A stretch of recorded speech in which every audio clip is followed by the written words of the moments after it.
Alright, listen. This book has taken me so long to finish.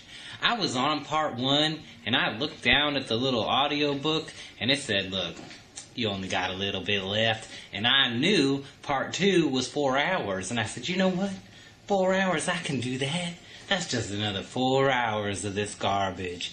And then I realized that there was a part 3 and even more hours. And I don't know why. I don't know what it is. But this book felt like the longest thing in my whole life. I don't know how I made it through it. Also, I was right or wrong. I don't remember now. I think in the first one, I said he was in the army. The second one, I said he was not in the army. Well, guess what? He was in the army. Alright? How was I supposed to know? I also forgot to mention that in book 2, he had diarrhea really bad. He called it the ninja shits. And he spent the whole book just pooping on everything. Pooping on his gun, pooping on himself. Just, why? This is supposed to be like your diary, and I get, like, maybe you want to vent about it. I don't know. It's not very funny. But if it's your little diary for, like, the end of the world and someone to find it and see how you survived it and blah, blah, blah, they don't need to know about that. They really don't. Nobody needs to know about that. And I know that we don't need to stick to no, like, diary rules in this book like some books do, where everything's told by our little main character, because it switches so many times to things that Adrian wouldn't even know. But mostly just so that we can know how sexy he is. So we left off on book 2, where there was like a little war that was maybe gonna happen. Well, guess what? Book 3 starts and that war ain't happening. It don't happen for like a whole season. They just spend every day trying to get ready for this little war. And of course, Adrian and Gilbert, that little war guy that he just met, are the only 2 men alive that know how to, like, set up traps for wars. Also, during the war, you find out that they're the only 2 guys alive that know about gun superiority, or, like, reserving ammo, how to, like, shoot people, because of course. And also, there's, like, a whole season's worth of Adrian talking about guns, and more guns. And you know what? I even like it in a lot of books, especially end of the world books, where they let you know, like, what kind of food they got left over, or what they're eating. I like that. I just don't like all this gun stuff. Later on, it's like wintertime, the dead of winter, and for some reason, Adrian's like, yo, today they're gonna strike. They're gonna get us today. Whatever, it doesn't matter. So all them people come, and Adrian's got all these tree traps set up. But you know what? They're just winning. It doesn't matter. But there's even a point during the war where Adrian's like, hey man, do you guys think we're the bad guys? Like, yeah, maybe Adrian, and also this is when I'm still believing that this is just like a bad dude who, like, survived the apocalypse for some reason. And like I say every time, it's not. But yeah, they, like, shot the first shot and everything, but also, like, right from the get-go, Adrian was treating them like they wasn't good people. So maybe they kind of just knew that he wasn't good people.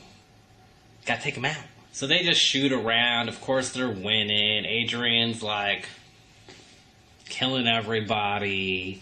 But then at some point, the other people start to surrender, and then Abby's dad starts shooting them, and they had this whole routine that they had to listen for Adrian to shoot 3 times, and then they knew that the war was over. But I guess he didn't care or listen, and they were also supposed to, like, shoot one at a time. I don't know, some stupid thing. Anyway, he ends up shooting a bunch of guys that were surrendering, and then Adrian's mad at him, and he's yelling at him about how not manly he is. So he's got a bunch of guilt about that. And he's not having a good time in this apocalypse. Oh yeah, and then Adrian calls it a toe pusher day. Oh, that day was a toe pusher. And let me tell you, you already just heard me say it, and we all know what kind of day it was. We all know what that means. But then he's like, oh, let me tell you about it. It's a really funny story. I'm so funny, guys. And really, he was just that little war, and they ordered a pizza, and then he took a dump in a bathtub and then pushed down the drain with his toe. Did we all know that? We all knew that. So now the war is over, and Chris ain't got nothing for them to do. Also, they didn't kill the main guy in the war. His name is Sean. He comes in later, so I guess pay attention maybe. I don't know, write it down, write a note, who knows. Now that we got nothing to do, and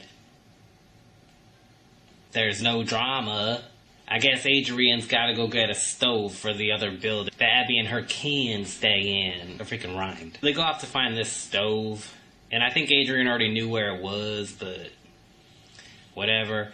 And it's a really bad day. They drop it a million times. They all hurt their backs. But they get there. They get there. So now that they got the stove, Adrian starts to worry about food just because we have to insert some drama. And it's December now, but they got enough food to last them till May. Like all of them. Which is a really long time, actually. Like, you have so much time to go get more food. But he freaks out and then he locks up all the food. And Abby's mom, she got a problem with it. But he just calls her a little B-word and says that she don't understand nothing. And Abby takes his side because she's our little princess girl. Like a teenager knows any better. Like, yeah, Mom, let's let the weird guy lock up all our food. Sounds great. So Abby's parents aren't really having a good time in all this. And then after that, we get treated to 2 whole pages of guns. More guns, guys. Guns, guns, and more guns. So then Adrian needs to go off and go get, like, a heating system or a generator or something. Something to give, like, the other building some heat, or I don't remember, really. I guess you gotta read the book for that part. So he knocks on their building door or whatever, and he wants Chuck to come, but Chuck goes, oh, my back, I can't come. I can't come with you, Adrian, I'm sorry. But then Adrian volunteers. Oh, no, they were looting, like, a building to get, I don't know, guns or something. More guns. But then he's like, no, Abby, you're just a kid. You can't come with me. Or maybe that's later in the book. I can't. Whatever. Just whatever. It doesn't matter. But he gets it. And then they're having a whole little food celebration because, you know, something good happened. Ooh. Even though he was just so worried about the food that he locked it all up. And he's now got to make some stuffing. And he's like, oh, it's so hard if I don't have instant stuffing. Now I know how women feel. I feel like such a dope for having a penis. Some woman out there just chuckled.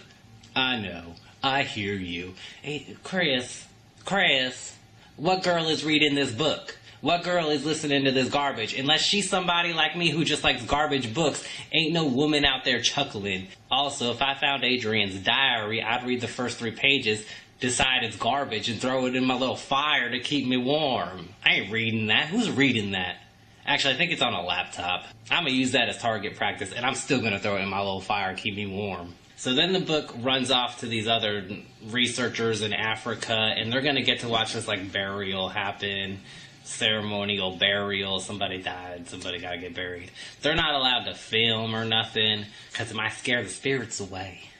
So they go in. I think they had to get completely naked for no reason. Whatever. They go in. A literal god comes down from the sky and goes, hey guys, sorry to let you know, we decided not to let y'all in anymore because you're kind of bratty and you keep killing each other and you keep doing bad stuff. So you can't come into our heaven anymore. You just gotta, like, live on earth with all your dead people, and we're gonna make them come back to life and try to kill you. But don't worry. After all that means, after all that, then we'll know who's good enough to come into our heaven, and we'll let you die, and then you can come to our heaven. All the good people are going to survive, which is really weird, because in those situations, isn't it like the hardiest of, like, hard-ass dudes and, like, people, I guess, to survive those situations? Like, it's the people who are willing to do whatever needs to be done to survive, and usually it's bad stuff. It's kind of shady stuff. It's not like being good with the pureness of your heart. It ain't. It's scheming and killing.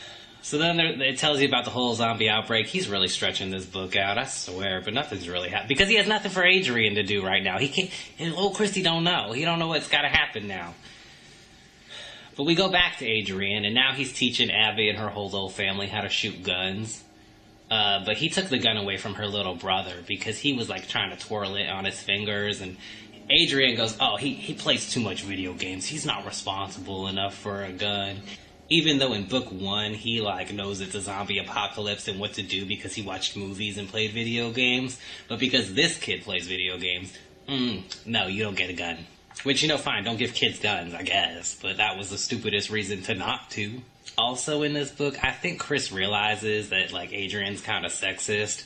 So he's got to like soften it a bit. So he starts being like, yeah, Abby and her mom, naturals at shooting. And that's going to get worse and worse as the book goes on. So then Adrian decides that one, he wants a fire truck, and two, he wants these guns that are up on a roof that he was like scouting out the building for. I think it was a grocery store or something, and there was guys on the roof, but then he killed them all, or zombies killed them all. Doesn't really matter, but they're all dead up there now, and Adrian knows that the guns are up there. So he wants those. So they go off into town to go get these things. I think the first thing they get is guns, and that goes fairly well. There is a zombie horde, but then Adrian learns that, like, Abby and her mom are the most badass girls ever. He also decides to start calling them Team Vagina, because that's all women are to him. It's fine. Oh, but then, of course, because Abby's dad is there, and I think he runs out of bullets, or somebody's attacking his kid, or something. So he just, like, decides to sacrifice himself and run into the zombie horde. But Adrian sees it, and Adrian's like, oh, he's such a small little guy. How could he do that? He's so stupid. He's tiny. He's gonna get dead. But me? I'm 6 foot blah blah blah, and I'm 300 pounds. And if I get going, nobody can take me out. So then Adrian runs into the horde, which is exactly what he was just trashing Chuck for. But of course, he like just bowls his way through the horde, and he has all this experience like being a badass. So he gets Chuck out. Turns out that Chuck gets his arm broken, but he doesn't get bit because he was wearing some armor. So just like the kid who plays too much video games and shouldn't get a gun, and just like now, the dad who ran into the horde and shouldn't have, and that makes him a bad person. Adrian did both of those things. But it's okay, because it's Adrian. And also, in this book, Adrian has this like budding drug problem, because he got dog bit in book 2, and he was taking all them Vicodins, and he's still taking all them Vicodins, and also now he's taking like Ambien and all kinds of stuff. But now that Chuck has his arm broken, Adrian's like, hey guys, we gotta take it easy with these pills, alright? Even though he's taking them all the time. All the time in this book. Every other page he's talking about taking another goddamn pill. But now Chuck's got his arm broke, and Adrian's thinking that he's got like PTSD. So now he's got all these marital problems, and Adrian keeps walking by and hearing him fighting with his wife. Of course. And then Adrian walks by Gilbert's room or something. He hears Gilbert talking on the radio to some people. And nothing gets said. I think they say, hey Gilbert, how you doing? And Gilbert says, hey, I'm doing pretty good. How about you guys? They go, yeah, we're good. When y'all gonna come to town next? And Gilbert says, I don't really know. So he doesn't tell him nothing. But Adrian's furious. Adrian's so mad that he has to go like full Kyle and go punch holes in the walls. And he scares his little cat away, and he's like, oh, I'm dangerous right now. Nobody should be around me. Which I hate. That's one of my biggest pet peeves. I cannot tolerate no dude that can't control his little feelings. And you're going to have a whole toddler fit like that and punch holes in the walls. That really just irritates me. And I think I had to put the book down because that really irritates me. I do not like men like that. I think you a whole ass child if you act like that. But Chris writes it like Adrian's some freaking badass for it. And also, he didn't hear nothing in that conversation, just like a minute or two. And now he's like full on, Gilbert's a traitor. Gilbert was my one true friend. And now I'm so angry I might kill him. You didn't hear nothing. You didn't hear nothing. And how about be an adult and go ask him about it? There's like 5 people left in this world right now. You better go talk to that man. And also, Gilbert knew when they were going back to town and knew what they were going to be doing when they went back to town. And he didn't tell them. But now Adrian got to take his little feelings out on everybody. And that poor old wall. And his cat that got scared. You scared that cat, man. But then he goes on this whole woe is me pity party about how he hates drama, but it keeps finding him. Like, you're the drama. You're the drama right now. You're creating the drama. Because then he even spends days, literal days, trying to figure out dramatic ways to call out Gilbert and get the truth out of him, or to let him know that Adrian's the smartest, Adrian's the best. But he doesn't, and they end up going on a gun raid, and Adrian even thinks the whole time during this little gun raid, or the fire truck raid, I forget which. I think it's actually the fire truck raid. Or maybe it's the gun raid, and they already got the fire trucks. I can't remember. Or it's one of them. It's one of the two. But they're out there, they're shooting zombies, Team Vagina is killing it, he finds out that Adrian's It is the fire truck, because he finds out that Abby's mom can drive these like big man vehicles, and he didn't expect that from a woman. But then his radio buzzed, and Jason, the police officer, is talking to him. And it turns out Adrian knows him from the time before. So Jason tells them that they're in a little group, I think a school, another school, or a power plant, something. And they got 150 people there, and they would like it if they joined them. But Adrian talks to Gilbert about it, and Gilbert's like, yeah, I don't think so. If we go into a group with a bunch of people, like, people spread disease and blah, blah, blah. And if something bad happens, then we'll all die. But Chuck wants to go, and I would too if I was Chuck. Because nothing good has happened to Chuck, or his wife, or his kids, really, except for Abby, because Adrian got his little peeper on her. So they're all going to Adrian for advice and blah, blah. And it's making Adrian paranoid. So he sets up like a little meeting between them. He don't know if he should trust him or what, even though he knows Jason, the cop, and he's a good guy. So he's like, yeah, well, I gotta meet y'all first. I don't know y'all. And then he finds out that those were the people that Gilbert was talking to. And he's like, oh, Gilbert, why didn't you just tell me? We could have been friends this whole time. Like, maybe because you react the way that you do and you go punch holes in the wall. And you need the insulation. It's cold outside. And then we get a whole section of, it's not Adrian anymore. Now it's some army guys that are, like, protecting some president guy. Nothing happens. One of the guys in the helicopter is infected. They kill him, and then they have a crash landing. I think there was London, so you know that the virus is everywhere, I guess. I wrote it down thinking maybe I would need it, but I didn't need it. So I don't know if in the new books or whatever, you might need that information, but the main army guy's name was Kevin. That's the end of that. And then we get to hear a bunch more pages about what Adrian got from the gun raid. He lists off everything and all the ammo and how good each gun is and what color it is and what size bullets it takes. More guns, guns, and guns. There's also a part where he's talking about how he's like kind of irritated because he always has to clean all the guns and like take them apart and stuff. And eventually he's going to have to teach the women how to do it. But he guesses that it's like knitting for people with penises. And then I was like, yeah, sure, Adrian, cool, whatever. It's knitting for people with penises. But wouldn't the character be a lot more likable if he was really into knitting? Because he wouldn't just have this obsession with being masculine and how much testosterone he has. He would be like, yeah, I just like to knit sometimes, helps me clear my mind. But no, he has to be like oiling up guns, of course. But then Abby comes around and she's like, hey, Adrian, I think they've done a trade or two at this point, and they're like, yeah, those people are pretty decent people. Cool, great, we're gonna be friends. So Abby comes to Adrian, she's like, hey, just so you know, Mom and Dad want to go live over there, but I don't want to go. I want to stay here with you, Adrian. You a big, sexy, safe man, and I like that. And Adrian goes, well, how old are you, Abby? But he doesn't really know, like, if age matters anymore, which is a weird line to put in the book. It's not that bad. It's not as bad as some of the other lines he's put in this book, but just kind of weird to bring it up. And he finds out that she's like a young 17, not an old 17, not like gonna be 18 soon. So he's like, I can't help you there, Abby, because if I fight to have you stay here, it'll make me feel like a kitty diddler. That's not what he said, but I'm trying to make this a little bit appropriate.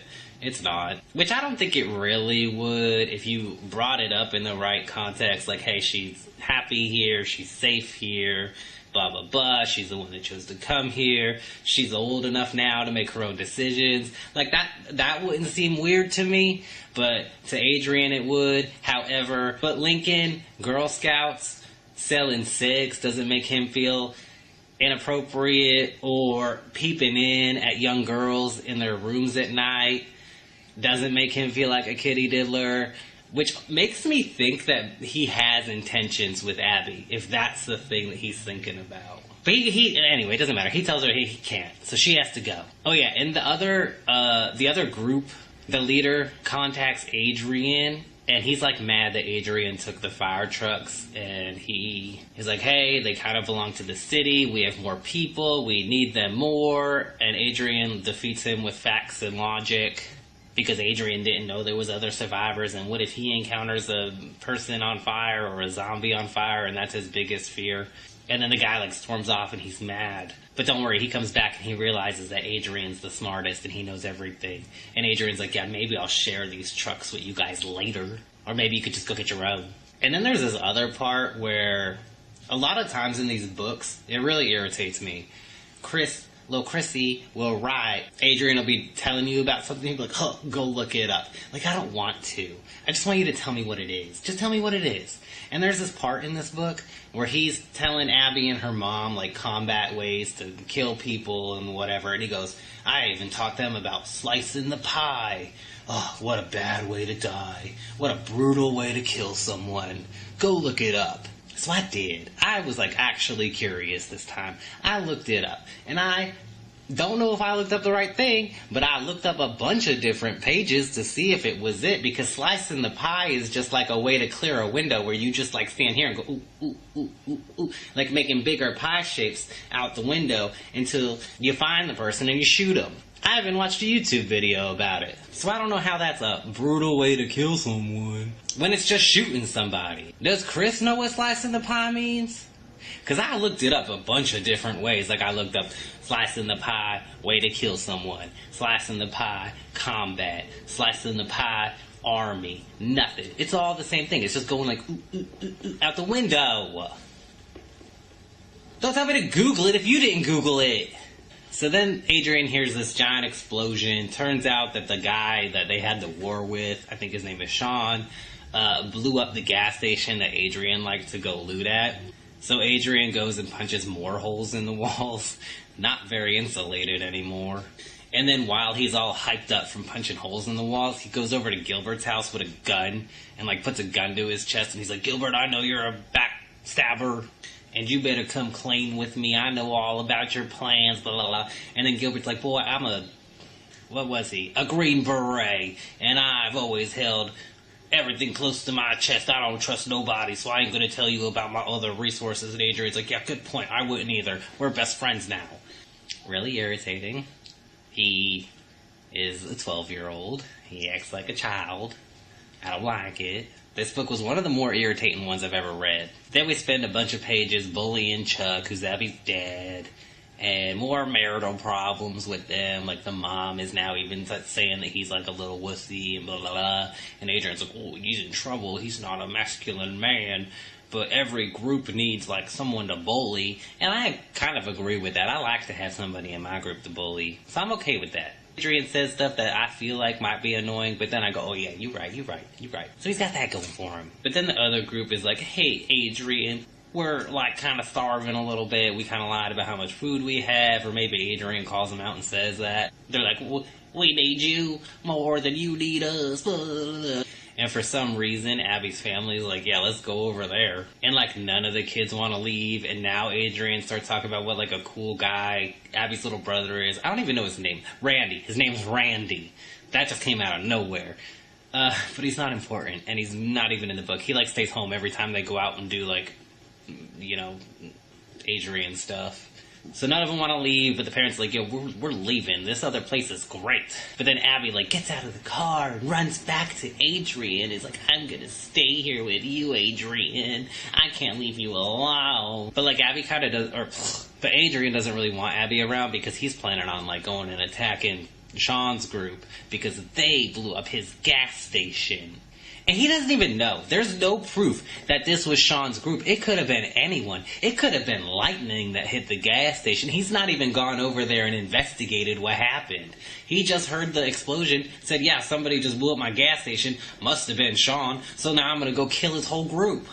But he lets her stay anyway. And then guess what? Miss Cassie again.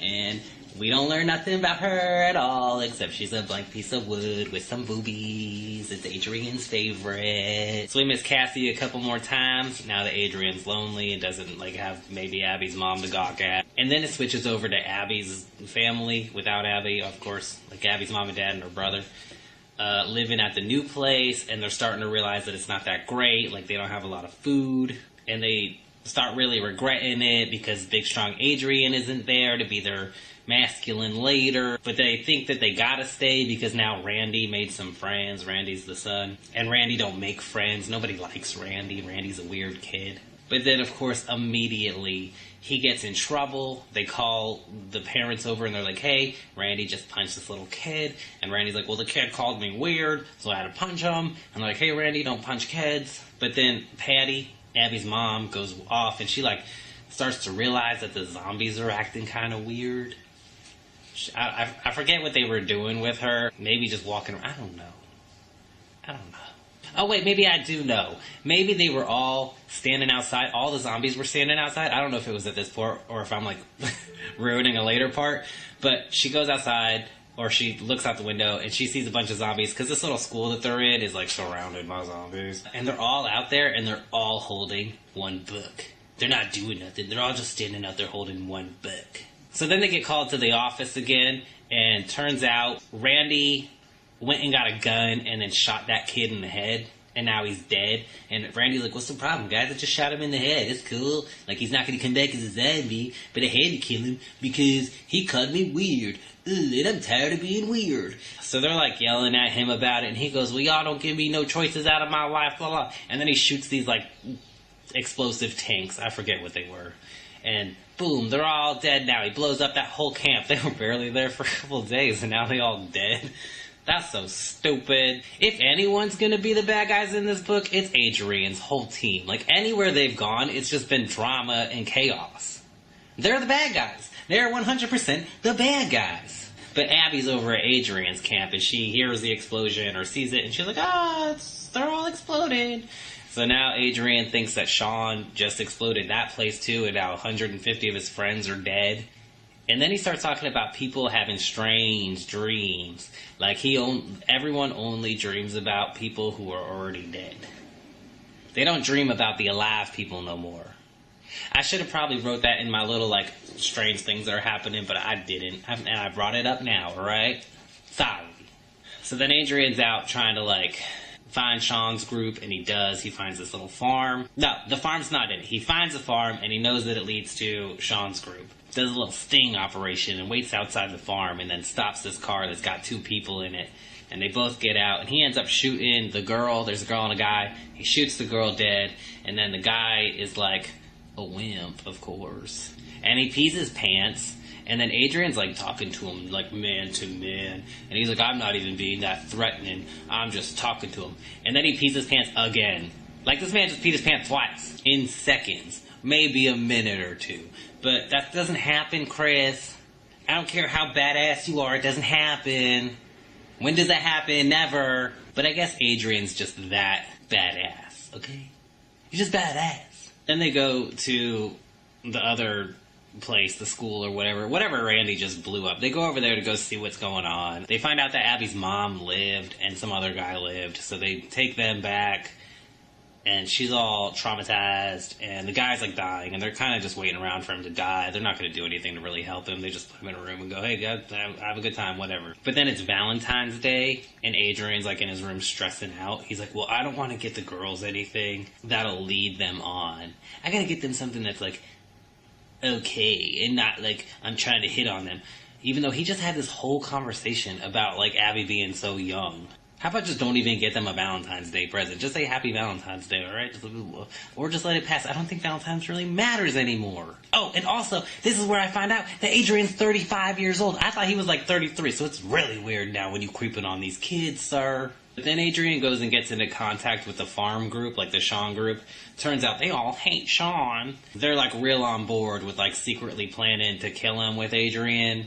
And it's 30 chapters of just how cool Adrian is, how much everybody loves Adrian, how easy it is to fall in love with Adrian, and then they kill Sean. Doesn't matter. The end. They just kill Sean. Whatever. Cool.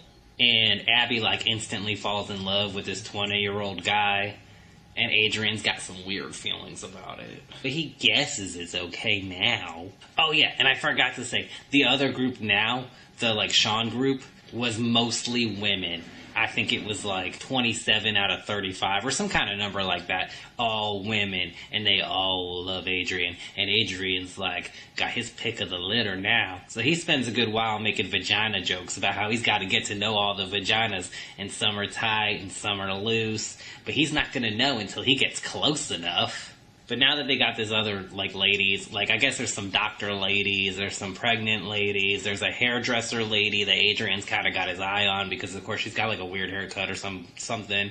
And she, like, told him her story about how she had to fight her way out of her styling business with just a pair of scissors when the whole thing happened. So he's got his little peeper on her now. But she gives him a haircut. He gets, like, a high and tight because there's some other army guys around now or something. He wants to impress them and show them his true self. But then Abby and her mom keep picking on him.